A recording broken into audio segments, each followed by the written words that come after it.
या रजवाड़ राजवंशी जो एक राजभर समाज का ही एक हिस्सा है, उसका भाई है।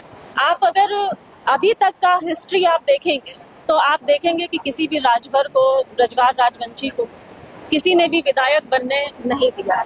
आखिर ऐसी क्या कमी थी कि लोगों को वहां तक नहीं हिस्सेदारी मिली? तो जरूरत है कि अब अपनी हिस्सेदारी के लिए लड़िए। छोटी छोटी पार्टियां जो भी बनी है, उनको कोई शौक नहीं है कि वो नई नई पार्टियां बनाए। अगर पिछली जो भी पार्टियां थी, अगर उन्होंने उचित हिस्सेदारी किसी को भी दी होती, किसी भी समाज को दी होती, तो आज ये नौबत नहीं आती कि हम लोग बिहार में स्टेबल होते। जनता को उसके हक और अधिकार को हमें याद दिलाना पड़ता है। हम लोग हर एक चीज कर रहे हैं जनता के लिए कर रहे हैं। इस वक्त हमारी मौजूदगी है पटना में, और पटना में आज सुहेलदेव भारतीय समाज पार्टी का कार्यकर्ता एक दिवसीय बैठक रखी गई थी। ओम प्रकाश राजभर जी जो उत्तर प्रदेश के कैबिनेट मंत्री हैं, उनकी उपस्थिति में आज एक दिवसीय कार्यकर्ता बैठक रखी गई थी। प्रदेश अध्यक्ष अंजलि राजभर, क्या कुछ बात हुई ओम प्रकाश राजभर? आप लोग यहाँ पर मौजूद थे और आज आप लोगों ने देखा कि सुहेलदेव भारतीय समाज पार्टी का पटना में कार्यकर्ता सम्मान समारोह का आयोजन किया गया। और ये सम्मान समारोह इसलिए आयोजित किया गया क्योंकि हम लोगों ने एक साल में बहुत सारी रैलियां की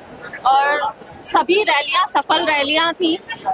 जो भी सत्ता पक्ष है या विपक्ष है, सभी की नींदें उड़ी हुई थी उन रैलियों को देख करके।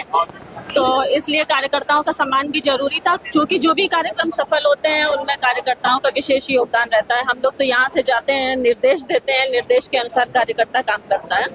तो और बाकी रही बात 2025 का चुनाव, आप सभी लोग जान रहे हैं कि अक्टूबर में चुनाव होना है, तो उसकी रणनीति भी तैयार की गई। यहाँ पर जितने लोग आए थे, ये आम जनता नहीं थी, ये सारे कार्यकर्ता थे और कार्यकर्ताओं को निर्देश दिया गया है कि किस तरह से आने वाले टाइम में हम लोगों को काम करना है। क्योंकि कहीं ना कहीं अब कार्यकर्ताओं के मन में भी ये है कि लोकसभा का चुनाव हम लोग नहीं लड़ पाए थे, तो विधानसभा का चुनाव तो लड़ना ही लड़ना है, इसमें कोई संदेह नहीं है। तो कार्यकर्ताओं को यही निर्देश दिया गया है कि अब आप लोग अपने अपने क्षेत्र में, अपने विधानसभा में, अपने सेक्टर में मजबूती के साथ लग जाइए।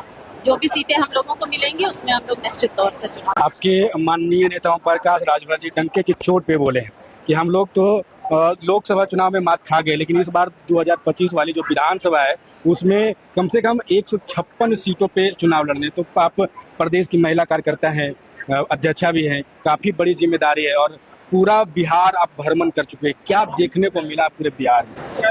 देखिए, सबसे पहली बात तो 156 सीटों पर हम लोगों ने ग्राउंड लेवल पर काम किया है, जमीनी स्तर पर जा करके काम किया है, लोगों से मिले हैं। और मैं प्रदेश अध्यक्ष हूँ, प्रदेश अध्यक्ष होने के नाते मैं गली गली और घर घर बिहार के घूमी हूँ। तो